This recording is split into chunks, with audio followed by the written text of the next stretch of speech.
नमस्कार, जय हिंद। मैं राजा स्वागत करता हूँ आपका आपके अपने चैनल स्टडी पॉइंट में। आज हम लोग हिस्ट्री का पार्ट 2 करने वाले हैं। इसके पहले पार्ट 1 अपलोड हो चुका है, पॉलिटी का भी पार्ट 1 अपलोड हो चुका है और ज्योग्राफी का भी पार्ट 1 अपलोड हो चुका है।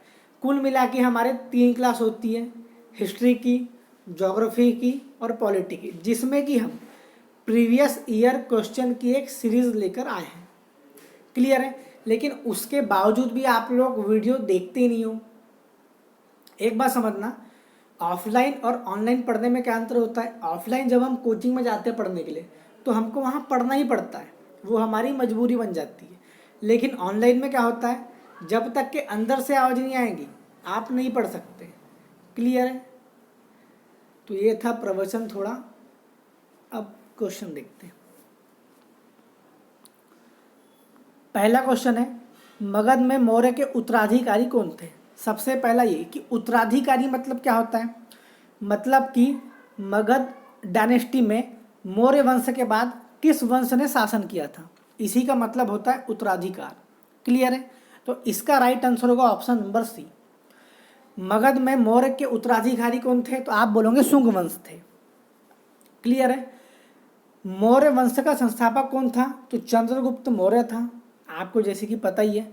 चंद्रगुप्त मौर्य का पुत्र कौन था, तो बिंदुसार था। और बिंदुसार का पुत्र कौन था, तो अशोक था, जिसे कि हम लोग और आप लोग सम्राट अशोक के नाम से जानते हैं। क्लियर है? सातवाहन वंश का संस्थापक कौन था, तो सिमुक था। नंद वंश का संस्थापक कौन था, तो महापद्मनंद था। क्लियर है? शुंग वंश का संस्थापक कौन था, तो पुष्यमित्र शुंग था। क्लियर है? अगला देखें, दिल्ली सल्तनत में सबसे ज़्यादा समय तक शासन करने वाला वंश कौन सा था। तो मैंने आपको हजारों बार बता दिया था, दिल्ली सल्तनत पर 5 वंशों ने शासन किया। पहला लोधी वंश, पहला गुलाब वंश, दूसरा खिलजी वंश, तीसरा तुगलक वंश, चौथा सैयद वंश, पांचवा लोधी वंश। तो इसमें दिल्ली सल्तनत पे सबसे ज़्यादा समय तक शासन करने वाले वंश का नाम कौन सा था, तो इसका राइट आंसर होगा ऑप्शन नंबर डी, क्योंकि यहाँ पर ऑप्शन में तुगलक वंश दिया ही नहीं है, जो कि हमारा राइट आंसर होता। मतलब कि तुगलक वंश ने दिल्ली सल्तनत में सबसे ज़्यादा समय तक शासन किया था। कितने साल किया था, तो आप बोलेंगे 78 ईयर। क्लियर है? अब ये तो बात हो गई, मैंने बता दिया आपको कि सबसे ज़्यादा वर्ष तक किसने शासन किया था, तो तुगलक वंश ने किया था। अगर सबसे कम पूछेगा तो हमारा आंसर होगा जब खिलजी वंश। कितने साल तक के, तो 30 साल तक के। क्लियर है? लोधी वंश का संस्थापक कौन था, तो बहलोल लोधी था। खिलजी वंश का संस्थापक कौन था, तो जलालुद्दीन खिलजी था, जिसकी हत्या करके अलाउद्दीन खिलजी, पद्मावत मूवी देखे हो ना, जिसकी हत्या करके जलालुद्दीन खिलजी की हत्या करके अलाउद्दीन खिलजी उसका या कहे तो उसकी गद्दी हड़प लेता है। गुलाम वंश का संस्थापक कौन था, तो कुतुबुद्दीन ऐबक था। अगला क्वेश्चन देखें। अगला क्वेश्चन है, निम्नलिखित में से पंजाब का टैगोर कहा जाता है। पंजाब का टैगोर कहा जाता है किसे, पूरण सिंह को। क्लियर है? अगला क्वेश्चन देखें, गुप्त वंश का संस्थापक कौन था। अगर मैं गुप्त वंश की बात करूं तो गुप्त वंश का संस्थापक कौन था, श्रीगुप्त था। श्रीगुप्त के पुत्र का नाम क्या था, तो घटोत्कच था। घटोत्कच के पुत्र का नाम क्या था, तो चंद्रगुप्त प्रथम। क्लियर है? अगर पूछेगा श्रीगुप्त ने कौन सी उपाधि धारण की थी, तो श्रीगुप्त ने महाराज की उपाधि धारण की थी। उसके बाद चंद्रगुप्त प्रथम ने महाधिराज की उपाधि धारण की थी। चंद्रगुप्त प्रथम गुप्त वंश का वास्तविक संस्थापक कहलाता है। क्लियर है? अगला क्वेश्चन देखें, किस विदेशी यात्री ने भारत का दौरा सबसे पहले किया था। तो भारत का दौरा सबसे पहले किया था मेगास्थनीज ने, जो कि सेल्यूकस निकेटर का राजदूत था। क्लियर है? अगला क्वेश्चन देखें। अगला है, पाल वंश का संस्थापक कौन था। तो पाल वंश का संस्थापक था गोपाल। दोनों के लास्ट में पाल आ रहा है। आसानी से समझ सकते हैं। अगला क्वेश्चन है, निम्नलिखित में से कौन लंदन में आयोजित गोलमेज सम्मेलनों में शामिल हुआ? आपके ऑप्शन ये रहे, पहला B R Ambedkar, second Mahatma Gandhi, third Tej Bahadur Sapru और चौथा सरोजिनी नायडू। ऑप्शन देख लीजिए, इसके बाद आंसर बताते हैं। देखो जनरली क्या होता है, हमको बी आर अम्बेडकर के बारे में ही पता रहता है कि बी आर अम्बेडकर तीनों गोलमेज सम्मेलनों में शामिल हुए थे, लेकिन बी आर अम्बेडकर के अलावा भी एक व्यक्ति था जो कि तीनों गोलमेज सम्मेलन में शामिल हुआ था। वो कौन था? तेज बहादुर सप्रू। मतलब कि हमारा ऑप्शन ए भी सही होगा और सी भी सही होगा। अब ए और सी ऑप्शन को किस में है? तो थर्ड वाले ऑप्शन में है। हमारा राइट आंसर क्या होगा? थर्ड, मतलब कि ए और सी। क्लियर है? गोलमेज सम्मेलन कितने हुए थे टोटल? आप बोलोगे 3 हुए थे। पहला कब? 1930 में, दूसरा कब? 31 में, तीसरा कब? 1932 में। कांग्रेस ने दूसरे गोलमेज सम्मेलन में भाग लिया था, जिसमें कि पुरुषों की ओर से कौन गए थे? तो महात्मा गांधी गए थे। और महिलाओं की ओर से किसने हिस्सा लिया था?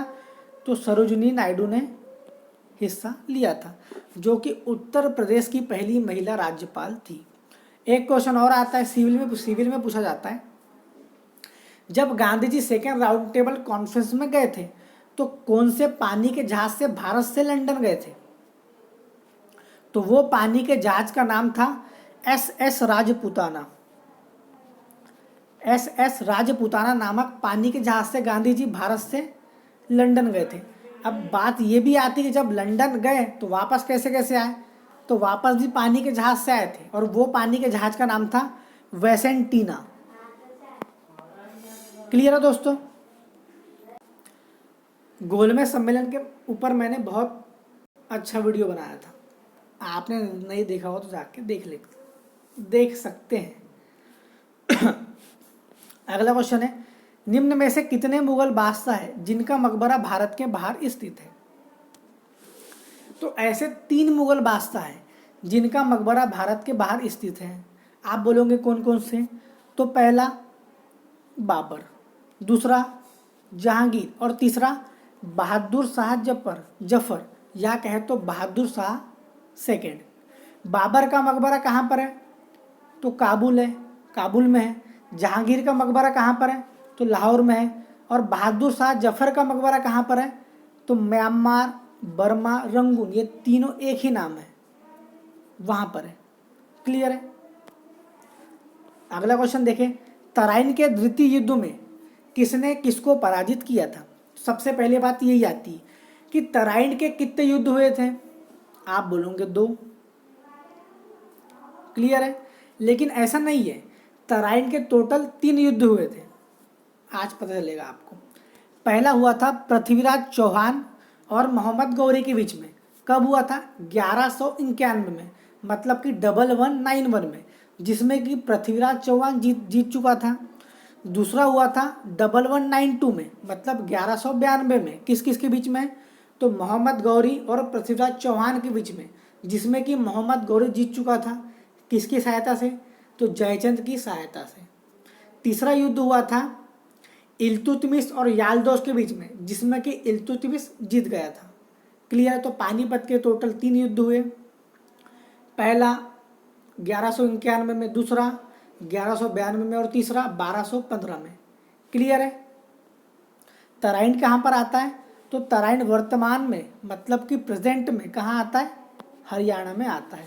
अब कभी तराइन से क्वेश्चन आया तो क्वेश्चन नहीं छूटना चाहिए। क्लियर है?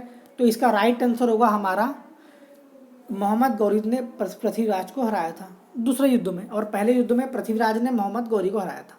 क्लियर है? अगला क्वेश्चन देखें, मोढेरा का सूर्य मंदिर किस राज्य में स्थित है? अगर मैं मोढेरा के सूर्य मंदिर की बात करूं तो इसका राइट आंसर होगा हमारा गुजरात। मोढेरा का सूर्य मंदिर कहाँ पर है? तो गुजरात में है। क्लियर है?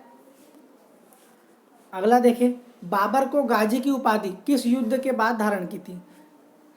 मतलब कि बाबर ने जो गाजी की उपाधि है किस युद्ध के बाद धारण की थी? तो बाबर ने गाजी की उपाधि खानवा के युद्ध के बाद धारण की थी। गाजी मतलब क्या होता है? गाजी मतलब होता है काफिरों को मारने वाला। क्लियर है। बाबर ने भारत में 4 युद्ध लड़े थे, जैसे कि आपको पता ही होगा। पहला पानीपत का युद्ध जो कि 1526 में हुआ था। क्लियर है। 1527 में हुआ था खानवा का युद्ध, 1528 में हुआ था चंदेरी का युद्ध, और 1529 में हुआ था घाघरा का युद्ध। ये मैं भारत की बात कर रहा हूँ। और भारत में बाबर ने जितने भी युद्ध लड़े, सारे के सारे युद्ध में बाबर को सफलता प्राप्त हुई। क्लियर है। अगर चंदेरी के युद्ध के बाद बाबर ने जिहाद की घोषणा की, मतलब कि चंदेरी के युद्ध के बाद बाबर ने कहा कि ये हमारा धर्म युद्ध है। क्लियर है। पानीपत के पहले युद्ध में बाबर ने तुलगमा नीति का प्रयोग किया था। तुलगमा नीति मतलब कि भारत में तोफ का सबसे पहली बार प्रयोग। अगला क्वेश्चन देखें, आगरा नगर की स्थापना किसके द्वारा की गई थी? तो आगरा नगर या शहर की स्थापना सिकंदर लोदी ने की थी। कब की थी? तो 1504 में। क्लियर है। अगला क्वेश्चन देखें, किस चालुक्य शासक ने थानेश्वर व कन्नौज के महान शासक हर्षवर्धन को नर्मदा के तट पर परास्त किया और उसे दक्षिण भारत में बढ़ने से रोका? तो इसका राइट आंसर होगा पुलकेशिन सेकंड ने। पुलकेशिन सेकंड और हर्षवर्धन के बीच नर्मदा नदी के तट पर युद्ध हुआ था, जिसमें कि पुलकेशिन सेकंड ने चालुक्य वंश के शासक हर्षवर्धन को पराजित किया था। क्लियर है। अगला क्वेश्चन देखें, दिल्ली पर शासन करने वाले निम्न वंशों का सही क्रम क्या है? मैंने आपको अभी थोड़ी देर पहले ही बताया था। अगर आपने वीडियो अच्छे से देखा होगा तो बनेगा, नहीं तो फिर तो कोई बात ही नहीं है। तो मैंने बताया था सबसे पहला वंश कौन सा था? गुलाम वंश था। उसके बाद खिलजी वंश, तुगलक वंश, सैयद वंश और लोधी वंश। क्लियर है। सबसे पहला कौन सा? गुलाम, फिर खिलजी, तुगलक, सैयद, लोधी। मतलब कि 1, 2, 5, 4 और 3। 1, 2, 5, 4 और 3 हमारे ऑप्शन नंबर बी में है, तो बी हमारा राइट आंसर होगा। अगला क्वेश्चन देखें, हितोपदेश के लेखक है। तो हितोपदेश के लेखक कौन है? नारायण पंडित। क्लियर है। बाणभट्ट की बात करें तो बाणभट्ट की 2 रचनाएं बहुत फेमस है। पहली कौन सी? तो हर्षचरितम और दूसरी कादम्बरी। क्लियर है। अगला क्वेश्चन देखें, शून्य की खोज किसने की थी? तो शून्य की खोज जैसे कि आपको पता ही है आर्यभट्ट ने की थी, जो कि चंद्रगुप्त द्वितीय के दरबार में रहा। अगला क्वेश्चन देखें, निम्नलिखित में से किस एक अधिवेशन में भारतीय राष्ट्रीय कांग्रेस नरम दल और गरम दल में डिवाइड हो गई? तो सूरत में अधिवेशन हुआ था। कब हुआ था? 1907 में, जिसकी अध्यक्षता रास बिहारी घोष ने की थी। उस समय जो कांग्रेस है 2 भागों में डिवाइड हो गई थी। एक हो गया था नरम दल, एक हो गया था गरम दल। नरम दल में कौन कौन थे? तो गोपाल कृष्ण गोखले नरम दल का नेतृत्व इन्होंने किया था। और गरम दल में कौन कौन थे? तो लाल बाल पाल, जैसे कि आपको पता ही है। अगला क्वेश्चन देखें, यात्री इब्न बतूता कहाँ से आया था? तो यात्री इब्न बतूता मोरक्को से आया था। क्लियर है। अगला क्वेश्चन देखें, किस गवर्नर जनरल के कार्यकाल के दौरान भारतीय राष्ट्रीय कांग्रेस बनी थी? तो भारतीय राष्ट्रीय कांग्रेस जब बनी थी, कब बनी थी? 28 दिसंबर 1885 को बनी थी। क्लियर है। उस समय गवर्नर जनरल कौन था? तो लॉर्ड डफरिन था। अब भारतीय राष्ट्रीय कांग्रेस की स्थापना किसने की थी? तो ए.ओ. ह्यूम ने इसकी स्थापना की थी, जो कि स्कॉटलैंड के एक नागरिक थे। क्लियर है। अगला क्वेश्चन देखें, लेकिन उसके पहले अगर मैं लॉर्ड कर्जन की बात करूं तो बंगाल का विभाजन लॉर्ड कर्जन के कार्यकाल में हुआ था। लॉर्ड रिपन की बात करूं तो 1881 में जो जनगणना लगातार 10-10 वर्षों के कार्यकाल के बाद शुरू होने लगी, वो किसके कार्यकाल में शुरू होने लगी? 1881 में लॉर्ड रिपन के कार्यकाल में। लॉर्ड रिपन का कार्यकाल कब से कब तक था? तो 1880 से 1884 तक के था। क्लियर है? अगला क्वेश्चन देखिए, निम्नलिखित में से किस एक अधिवेशन में, सॉरी क्वेश्चन रिपीट हो गया, अगला को देखें, निम्न में से पाकिस्तान शब्द का जन्मदाता कहा जाता है?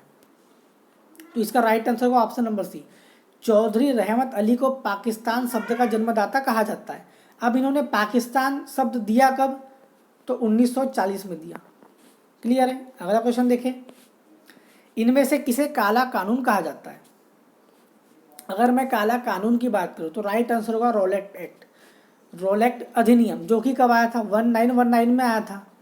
रोलेक्ट एक्ट, जलियांवाला बाग हत्याकांड, ये दोनों को साथ में लेके पढ़ना पड़ता है। जलियांवाला बाग हत्याकांड के ऊपर मैंने एक बहुत शानदार वीडियो बनाया था, जाके देखो, आपके लिए बनाया था। ठीक है? गांधी इरविन समझौता कब होता है? तो 5 मार्च 1931 को होता है, गांधी जी और लॉर्ड इरविन के बीच में। क्रिप्स मिशन कब आया था? तो 1942 में आया था। क्लियर है? अगला क्वेश्चन देखें, महात्मा गांधी ने निम्नलिखित में से किस संस्थान की स्थापना नहीं की थी? इसका राइट आंसर होगा ऑप्शन नंबर डी, विश्व भारती आश्रम की स्थापना महात्मा गांधी ने नहीं की थी। टॉलेस्टॉय आश्रम और फिनिक्स आश्रम की स्थापना महात्मा गांधी ने कहाँ पर की थी? तो साउथ अफ्रीका में की थी। और साबरमती की स्थापना महात्मा गांधी ने कहाँ की थी? तो इंडिया में की थी। कब की थी? तो 1916 में की थी। अगला क्वेश्चन देखें, निम्न में से किसे अमित्र घात कहा जाता है? इसका राइट आंसर होगा ऑप्शन नंबर बी, बिंदुसार को अमित्र घात कहा जाता है। बिंदुसार कौन था? तो चंद्रगुप्त मौर्य का पुत्र था। अशोक कौन था? तो बिंदुसार का पुत्र था। बिंबिसार कौन था? तो बिंबिसार हर्यक वंश का था। हर्यक वंश का संस्थापक कौन था? बिंबिसार। बिंबिसार का लड़का कौन था? अजातशत्रु। और अजातशत्रु का लड़का कौन था? तो उदयन, जिसने की पाटलिपुत्र, वर्तमान का पटना नामक शहर की स्थापना की थी।